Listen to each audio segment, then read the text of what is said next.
Bonjour à tous. J'avais vraiment à cœur cet après-midi de vous encourager. Peut-être que certains d'entre vous vivent en ce moment des moments un petit peu difficiles parce qu'il manque de certaines choses. Peut-être que tu en manques aujourd'hui de quelque chose d'important dans ta vie. Peut-être que tu en manques d'amour. Peut-être que tu en manques d'amis. Peut-être que tu es en manque de paix ou de joie ou d'espoir. Peut-être qu'il te manque l'essentiel. Peut-être que tu en manques de vie éternelle. Peut-être que il te manque un conjoint et tu doutes et tu te dis est-ce qu'un jour ce manque sera comblé. Peut-être que tu as besoin d'un travail, peut-être que tu as besoin d'une voiture, il te manque un moyen de locomotion pour te déplacer, peut-être qu'il te manque des ressources financières et tu te demandes comment tu vas arriver à joindre les deux bouts. Le manque c'est quelque chose qui est difficile à vivre et qui nous fait souffrir. Et j'aimerais vous parler du mot périsson.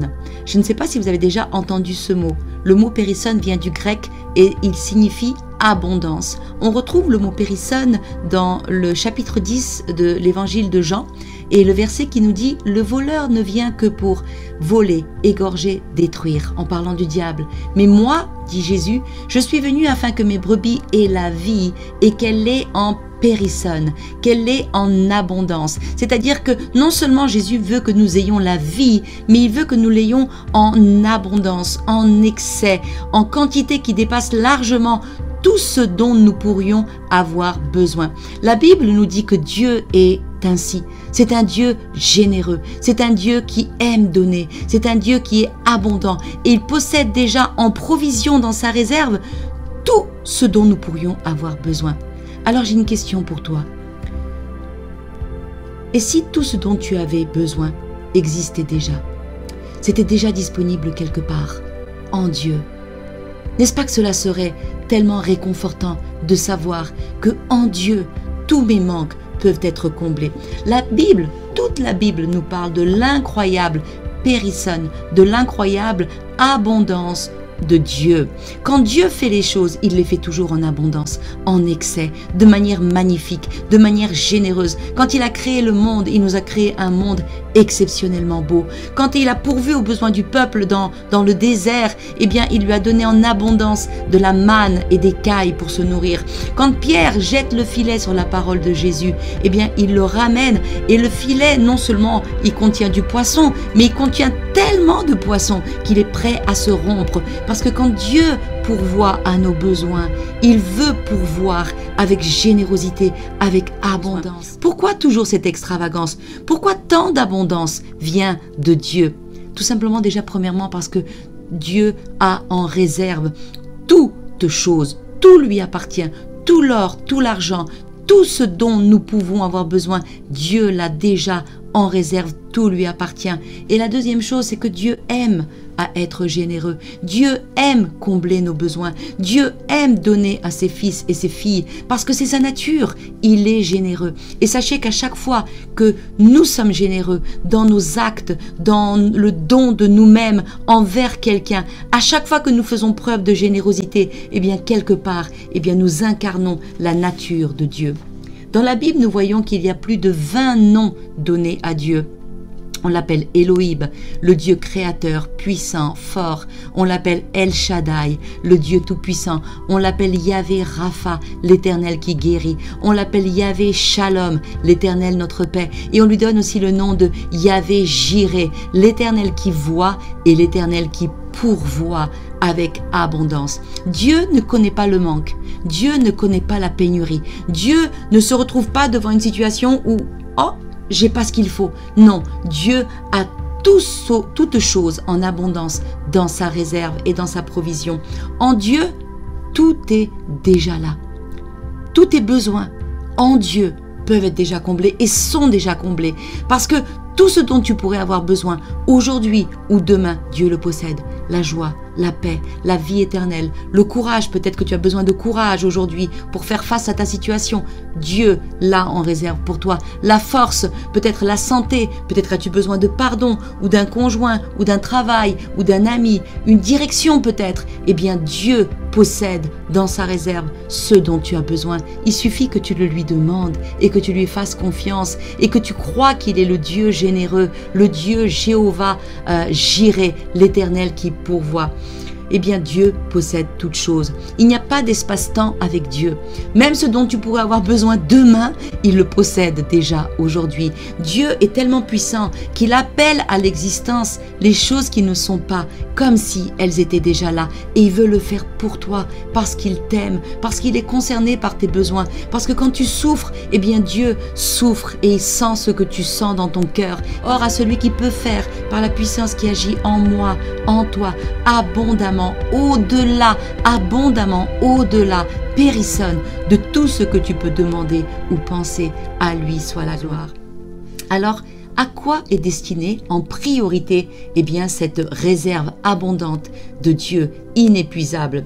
Avant de nous imaginer peut-être posséder le dernier iPhone, la dernière voiture, ou nous imaginer de grandes villas, ou tout un tas de choses matérielles, sache que la première chose que Dieu veut combler dans ton cœur, ce sont tes besoins intérieurs, les besoins de ton cœur. Dieu veut que tu sois riche, oui, mais il veut que tu sois déjà riche au-dedans, à l'intérieur de toi. Dieu veut que tu sois riche et comblé dans tous les domaines de ta vie, mais en priorité, il veut que tu désires et que tu recherches une richesse spirituelle, une richesse invisible, une richesse intérieure, celle qui est éternelle. Il nous dit dans les évangiles, il nous dit: ne vous préoccupez pas de ce que vous mangerez ou de ce que vous serez vêtus. Il dit: mais cherchez d'abord les choses spirituelles, cherchez d'abord le royaume de Dieu. Et le royaume de Dieu consiste en justice, en paix, en joie, en espoir, en satisfaction. Nous devons d'abord chercher à être riches au-dedans, dans nos cœurs, riches dans notre âme, riches dans notre corps, dans notre cœur, et riches dans notre esprit. La vie éternelle déjà, et les bénédictions spirituelles en priorité.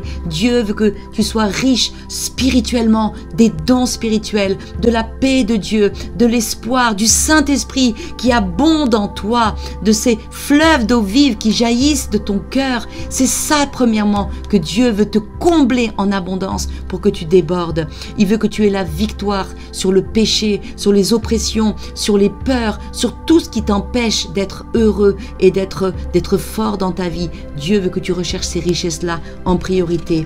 Amen. La paix, la joie, l'espoir, devenir riche au-dedans de toi. Il veut que tu sois aussi riche en bonnes œuvres, que tu sois riche à l'intérieur. Jamais l'homme n'est aussi riche que lorsqu'il est riche au-dedans de lui. Riche pour émaner Dieu, riche pour faire ce qui est juste, riche pour faire ce qui est bien. Voilà les richesses que Dieu veut en premier déverser dans ton cœur. Et il a en réserve, une réserve inépuisable de toutes ces choses-là que tu peux aller puiser en lui. Et bien sûr, Dieu veut également, combler tous tes besoins matériels. Il veut que tu ne manques de rien, afin que, possédant en toutes choses, tu aies encore assez, nous dit la parole de Dieu, pour pouvoir bénir quelqu'un d'autre. Donc, en priorité, cherche à être riche à l'intérieur. Et Dieu veut combler tous tes besoins intérieurs en premier. Ton besoin de paix, ton besoin d'amour. Sache que personne ne pourra combler ton besoin d'amour, seulement Dieu.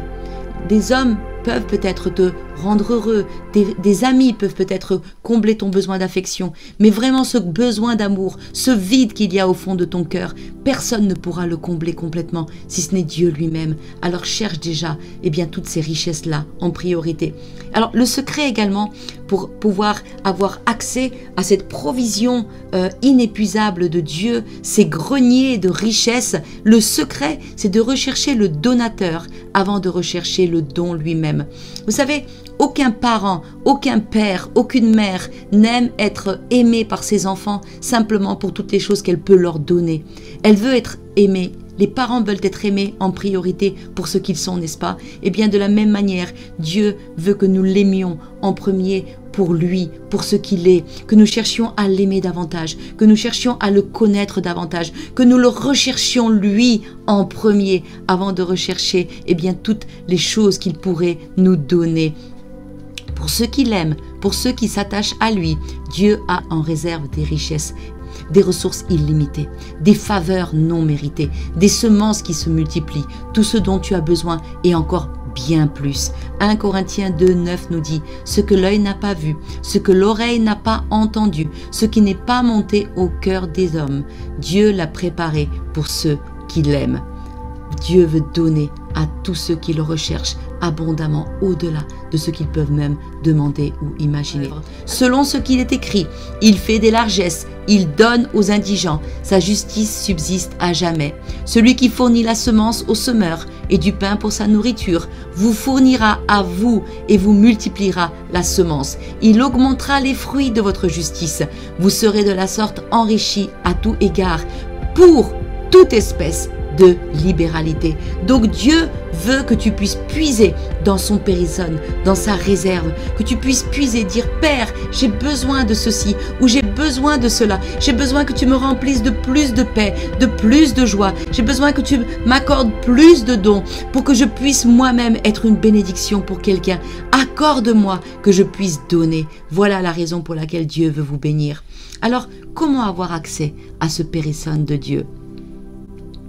J'ai retenu 2 ingrédients essentiels, la foi et l'obéissance. Chapitre 17, il nous est raconté l'histoire d'Élie et de la veuve de Sarepta. Vous savez, Élie fuyait Akab. Il n'y avait pas eu de pluie dans le pays et Élie fuyait Akab, c'était la sécheresse.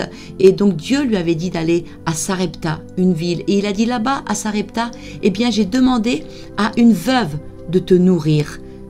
Il n'a pas demandé au maire de la ville ou à la personne la plus riche de la ville, à celle qui avait assez de moyens. Non, Dieu a demandé à celui qui n'avait pas, celle qui n'avait pas, à la veuve de Sarepta de nourrir son prophète. Parce que Dieu voulait montrer à tous eh bien, que la provision venait de lui et que si on lui faisait confiance, eh bien, il avait tout ce dont nous pourrions avoir besoin. Si tu fais confiance à Dieu, eh bien Dieu a tout ce dont tu peux avoir besoin.